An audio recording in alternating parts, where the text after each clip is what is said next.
Good afternoon, everybody, and welcome to our December Child Nutrition Monthly Update. My name is Sarah Platt, and I'll be presenting along with Kobi Chase today from our CACFP team. Our agenda for today's training, we always start with any updates and reminders for the field, along with upcoming training events. And then we'll jump into our training topic, which is understanding the National School Lunch Program, After-School Snack Program, and the CACFP at-risk after-school snack program. And as always, we'll have time for question and answers. Feel free to put those in the Q&A box at any time throughout this presentation, and we'll get to them at the end. So starting with updates and reminders, school meals are intended to be eaten on site in a congregate setting on a school day. However, if there is a time with unanticipated closure of school, meaning it was unexpected, and if remote learning is taking place, then you can apply for a waiver with our office to be able to offer meals to students in a non-congregate setting. Very important to remember that the meal pattern must still be followed. So if it's for the lunch program, you're offering all 5 meal components to the student in their full required serving sizes, and meals still need to be tracked by student. There is a guidance document and frequently asked questions document on our webpage, right on the homepage, the link provided there on the screen. And then the waiver request form that must be filled out if this has occurred. In order to be eligible for reimbursement, you need to do the waiver form, and the link is provided there as well, and it's also in the guidance document. Local wellness policy triennial assessment. This was mentioned in the most recent Thursday update as well. Just a reminder, we're seeing on reviews this year that a lot of districts have not done their most recent triennial assessment. So this is a reminder that the triennial assessment of the wellness policy needs to be completed at least once every 3 years, preferably by the district's wellness team.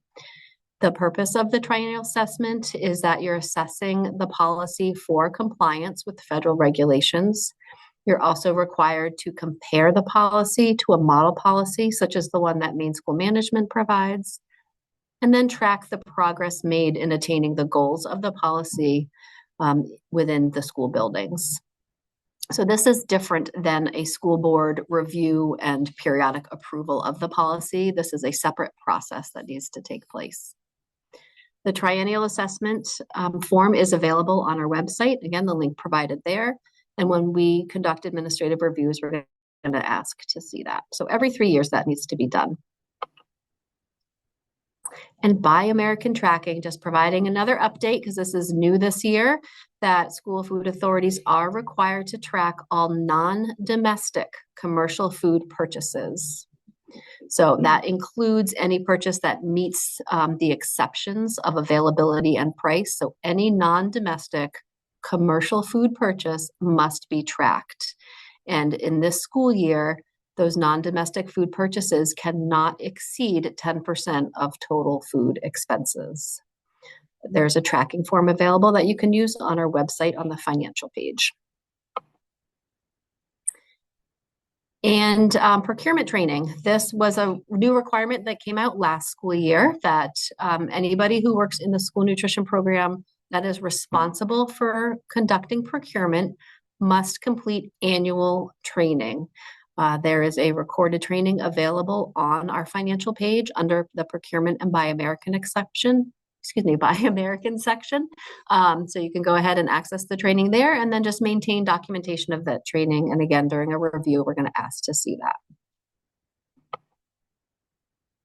Upcoming events, registration information is provided in the Thursday update for all of these events. So the next monthly webinar is on January 26th. We'll be going into detail about crediting meal components. And then February 23rd, the training topic for the monthly webinar will be the community eligibility provision. Jody is offering open office hours in January 15th. It's on the breakfast meal cost breakdown. To attend that, you'll need to email Jody directly for the registration link.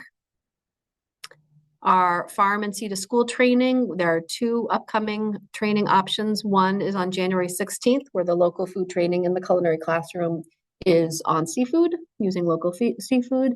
And on January 21st, the Good Crust is coming in to conduct a training. Then the Maine School Nutrition Association is having a USDA food and NOI net off invoice training at the Augusta Civic Center on January 28th. If you're interested in registering for that, email Allison Levitt, who's the director at Lisbon Schools. And then finally, in February, on the 19th and 20th, is our new director boot camp. This is offered for new school nutrition directors, new meaning in the past 2 years, school year 25 and school year 26, and it's by invitation only. So if you are new or know of somebody who is new, please make sure our office is aware of that so that we can make sure to invite you to that training. And now we're going to move on to our training topic for the month, which is understanding the National School Lunch Program and CACFP at-risk after-school program.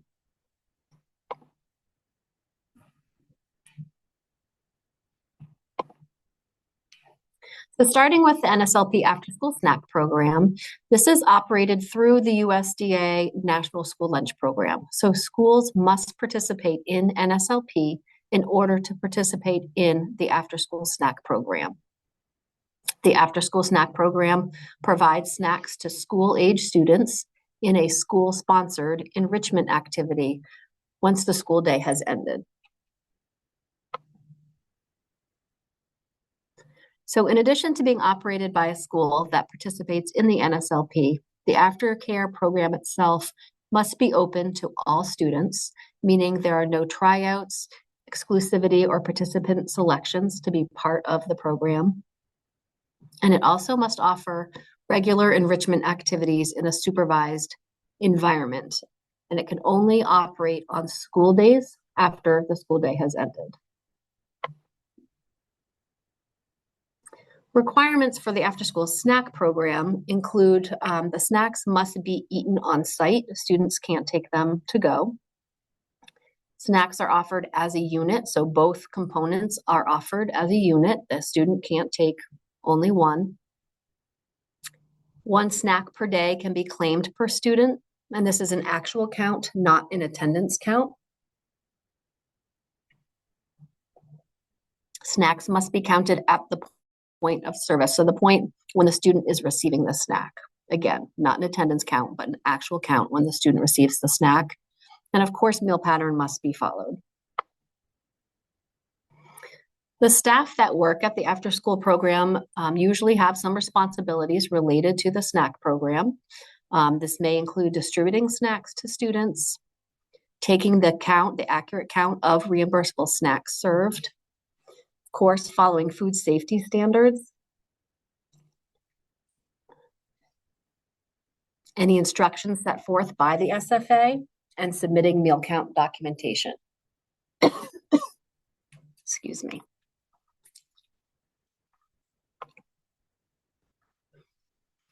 Staff, because of their responsibilities, will also need appropriate training. They'll need to know how to identify a reimbursable snack, how to record the counts, handle any leftovers, and then what the procedures are for both picking up and returning leftover snacks to the kitchen and submitting any required paperwork. And as for anybody who works in our school nutrition programs, civil rights training is always a requirement. And just like with our breakfast and lunch programs, production records must be kept. This is the documentation that meal pattern was met and the claim is eligible for reimbursement.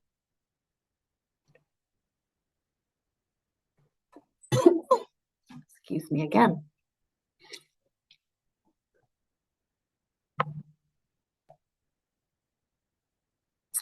Site reviews must be conducted twice a year for the after-school snack program, the first within the first 4 weeks and another time during the school year. And again, you're assessing compliance with meal pattern requirements and the counting and claiming requirements. A form can be found on our website, and we'll ask to see this when we are on site for review.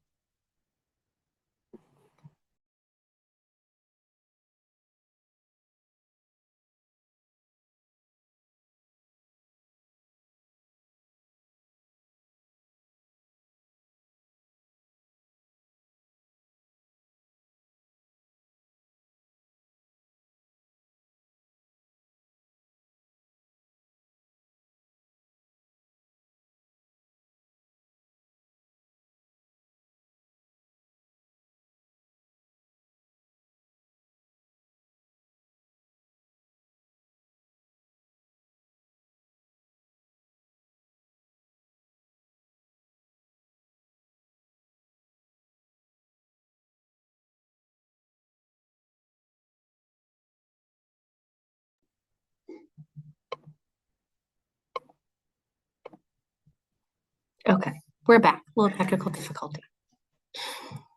Sites may qualify to serve and claim free after-school snacks if the site is area eligible, or it's called site eligible in CNP Web. And this means that at least 50% of enrolled students qualify for free or reduced meal benefits, or they're in an attendance area where at least 50% of the enrolled students are qualified for free or reduced meals. For a site that is not area eligible or site eligible, it might be called in CNP Web, snacks must be counted and claimed by free, reduced, and paid, or by using the claiming percentages for a special provision school.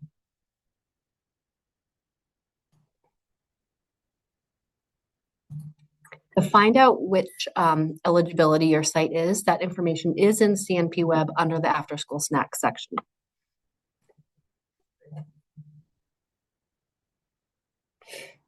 Moving on to the meal pattern components and quantities, there were some changes that started July 1st, 2025.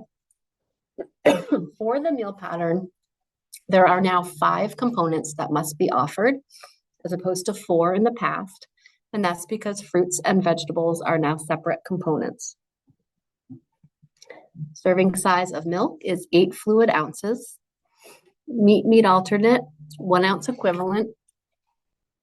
Grains, 1 ounce equivalent. Vegetables, 3/4 cup. And fruits, 3/4 cup. Those are the minimum serving sizes.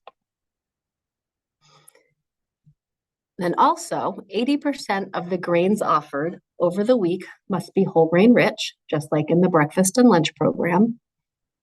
Juice cannot exceed half of the fruit or vegetable offering. Grain-based desserts are not allowed. This does not include graham or animal crackers, though. Students must need access to plain potable water. And a liquid snack is not allowed, meaning juice and milk cannot be the only components offered for a snack. Again, grain-based desserts are not allowed in the after-school snack program, and this includes items such as granola bars, donuts, cake, toaster pastries like Pop-Tarts, sweet rolls, and cookies. But you'll want to use Exhibit A, the grain chart found in the food buying guide, to reference this to determine if something's a grain-based dessert or not.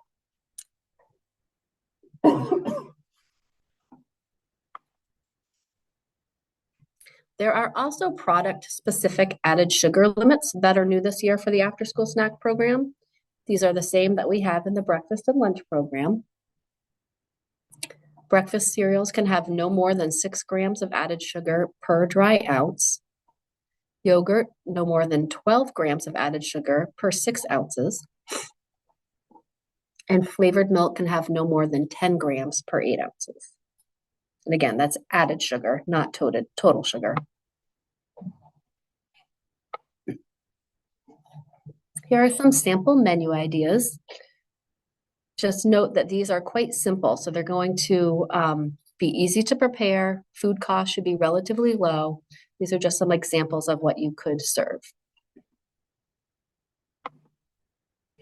Okay, so now it's time for a quick quiz. How many components must be served in their required serving size for a snack to be considered reimbursable?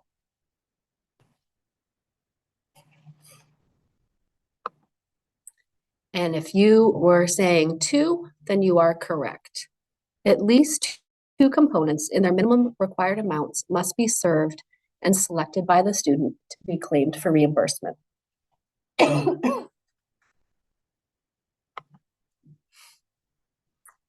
And what do you think here? Is this considered a reimbursable snack? We have a 1 ounce equivalent animal cracker and a 1/2 cup applesauce cup.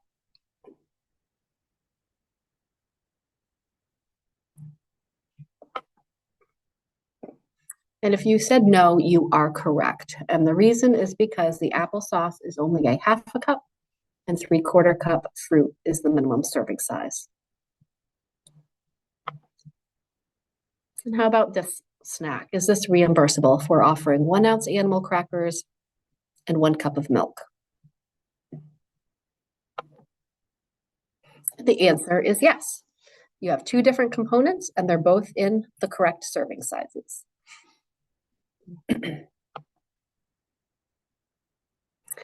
So school sponsors who are interested in participating in the after-school snack program can do so by electing the program in their site information sheet in CNP Web. I have the area circled in red here that tells you if you are site eligible over 50% or under 50%. And you would just select participating from the drop-down. You would complete the rest of the information about the program and then submit the site info sheet to come to the state agency for approval. And it's that simple. Okay, now we're going to move on. Kobi is going to tell us about the CACFP at-risk program. Good afternoon, everyone. What is the CACFP at-risk after-school program? It's operated through CACFP, the Child and Adult Food Program, and it provides federal funding for after-school programs to serve nutritious snacks and suppers to children and teens in low-income areas. In 2019, a law called an Act to Increase Access to Nutritious Foods in Schools by Implementing an After-School Food Program for At-Risk Students was passed. You can view the full public law online using the link on your screen. But in short, the law requires that any school with at least one public school where 50% or more of students qualified for free or reduced price lunch in the previous school year must take part in the Child and Adult Care Food Program. So how do you know if your school meets the 50% or more criteria? In anticipation of this question, DOE Child Nutrition creates an annual report titled CACFP At-Risk Status Report by District. This report shows all the schools that fall under the requirements of the law for that school year. The status report is located on the CACFP At-Risk webpage. It's important to note that the image of the report on your screen is an old one and not current. Please check the full report to see if any of your district schools are listed. What do we need to serve for CACFP at-risk after school? The typical meals are a snack with 2 components or a supper with 5 components. Meals can be served in unitized containers or served through a regular lunch line. They can be hot or cold. Students can use offer versus serve, meaning you would offer all 5 components for supper, and students need to take at least 3. You can't use offer versus serve for snack. And here's the best part. You receive $4.90 for every supper meal served. That includes $4.60 plus 30.5 cents cash in lieu. Reimbursement rates are updated every July, and the rates you see here are effective from July 1st, 25 through June 30th, 26. If you ever have any questions about current rates, please feel free to reach out to me by email. Districts that operate CACFP at-risk can also serve meals on snow days, school vacations, and weekends, and with prior approval, even serve breakfast or lunch on those days. It's also important to know that snack or supper can be served as soon as the school day ends. For example, if your school's dismissal bell rings at 2:30, you can start serving supper right at 2:30. The one key program requirement is that participants must eat their meal on site, although they can take one component off site as long as it is a grain or a fruit or a vegetable. If your district meets the requirement of the law for CACFP at-risk after school, but you already serve snacks through the after-school snack service program, do you need to do anything? That's a common question we hear from many districts.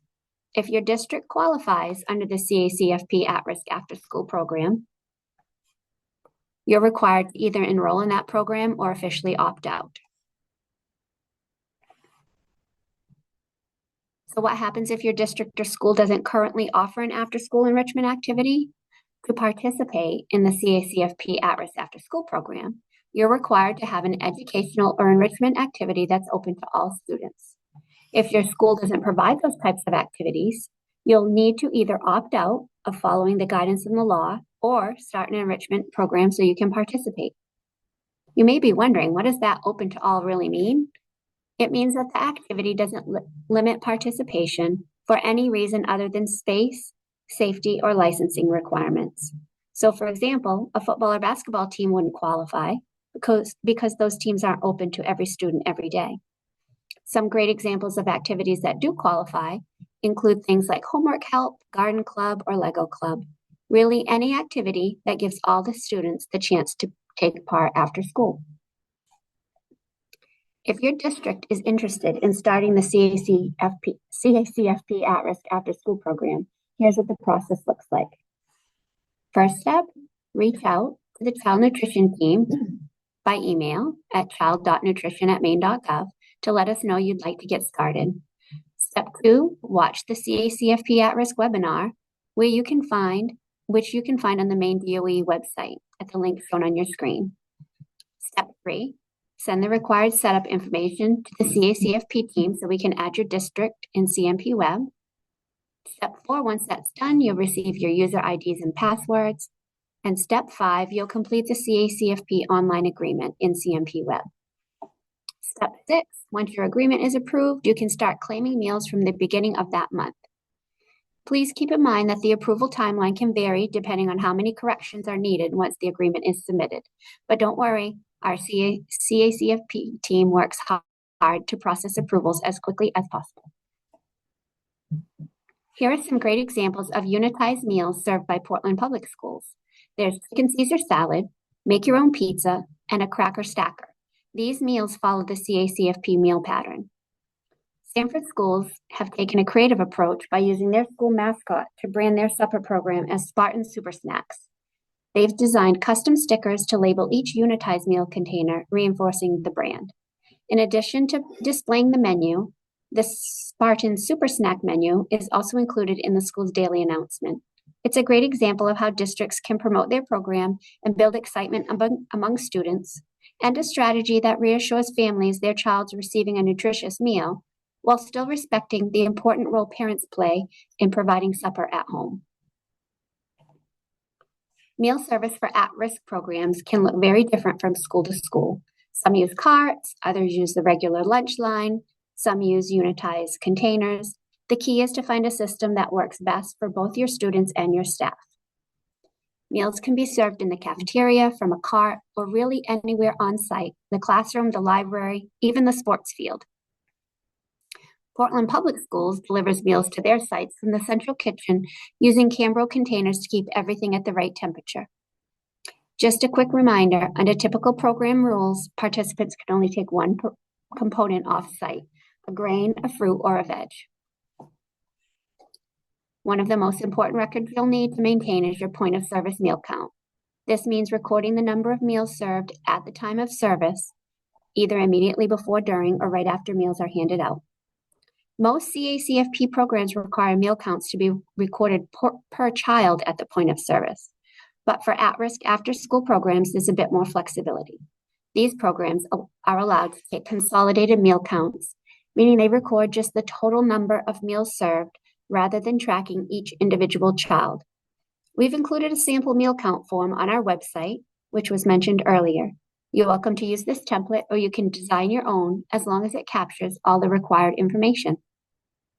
Some sites even use computer software to track meal counts. Both paper and digital methods are acceptable. Why do attendance records matter? They're a key requirement of the CACFP. Each record must include the participant's first and last name. Just to be clear, these records track meal attendance, not participation in enrichment activities. Since meal counts should never exceed attendance, these records serve as an important tool to verify your numbers and ensure meals and snacks aren't overclaimed. It's best practice to build an edit check when compiling meal counts and attendance for your claim. USDA recommends having 2 sets of eyes review program paperwork whenever possible to ensure accuracy. Different districts handle this in different ways. Some use the point-of-sale keypad system for attendance and a tick sheet for meal counts. The key is to find a system that works smoothly for your school. Accountability is essential. Districts cannot claim more meals than participants in attendance. This is especially important when partnering with outside organization. The district or the sponsor remains responsible for accurate reporting. This is another question we get a lot. Can the CACFP at-risk after-school program continue into the summer once the school year ends? And the answer is no. The at-risk after-school program is tied to the school year and cannot operate at the same time as the summer food service program. So in the example here, if the school year officially ends on May 31, that's the last day the at-risk after-school program can operate. It cannot continue through June, even if the school wants to keep offering meals. For summer programming, schools would need to switch to a different program, like the summer food service program, depending on eligibility. CACFP at risk can pick up again when school starts in the fall. Speaking of,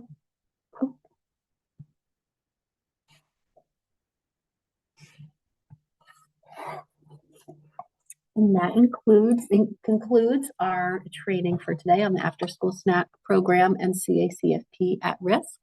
We have time for questions. If there are any, Paula?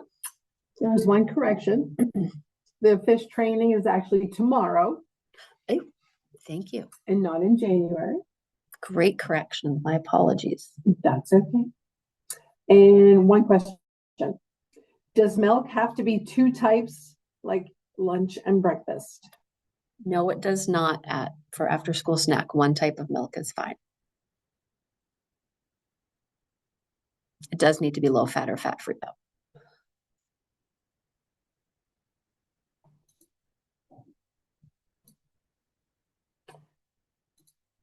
That is it. Okay. Well, thank you all for your time today. This webinar it has been recorded. It will be up on our website in the next week or so. So it'll be available for you that way. Again, thank you for your time and have a lovely afternoon.